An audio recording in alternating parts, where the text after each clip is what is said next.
Irjen Verdi Sambo dan Putri Chandrawati pakai peran pengganti saat adegan bertemu Baradae. Proses rekonstruksi pembunuhan Brigadir J atau Brigadir Nofriansyah Yosua Huta Barat di Jalan Saguling 3, Pancoran, Jakarta Selatan, Selasa tanggal 30 Agustus tahun 2022, sempat diperagakan peran pengganti. Misalnya, saat Irjen Verdi Sambo berpapasan dengan Baradae, menggunakan peran pengganti. Direktur Tindak Pidana Umum Dirtipidum, Bareskrim Polri, Brigjen Andi Rian mengatakan, Verdi Sambo dan istrinya Putri Chandrawati menolak memeragakan rekonstruksi dengan Baradae. Namun tersangka lain tetap memerankan peragaan sesuai dengan BAP yang telah dikumpulkan penyidik.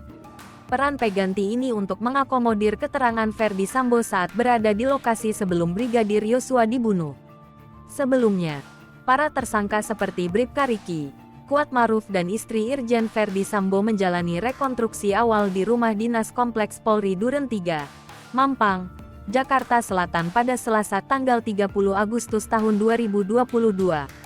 Adegan di rumah dinas Kompleks Polri Duren 3 dimulai dari urutan 48 di mana para tersangka dan Brigadir Yosua tiba.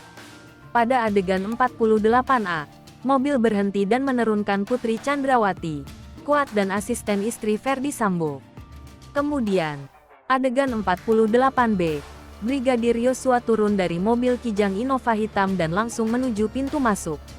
Pada adegan 49, para tersangka sudah masuk ke dalam rumah, tapi Riki tetap ada di mobil untuk parkir.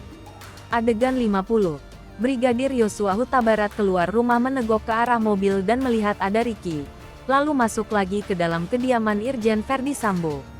Pada adegan 51, Riki masih ada di dalam mobil dengan posisi kendaraan bagian depannya menghadap ke arah Kompleks Saguling. Setelah itu, adegan dilanjutkan di dalam rumah Irjen Verdi Sambo dan awak media tak bisa melihat secara langsung di dalam rumah. Sementara Irjen Verdi Sambo masih berada di dalam mobil Kijang Innova yang berbeda datang beberapa menit setelah rombongan istrinya. Ia turun dari persis dekat persimpangan jalan dan turun dari pintu sebelah kiri. Kemudian ia berjalan masuk ke dalam rumah dinasnya. Awak media pun terus memburu wajah Verdi Sambo yang kenakan kaos tahanan.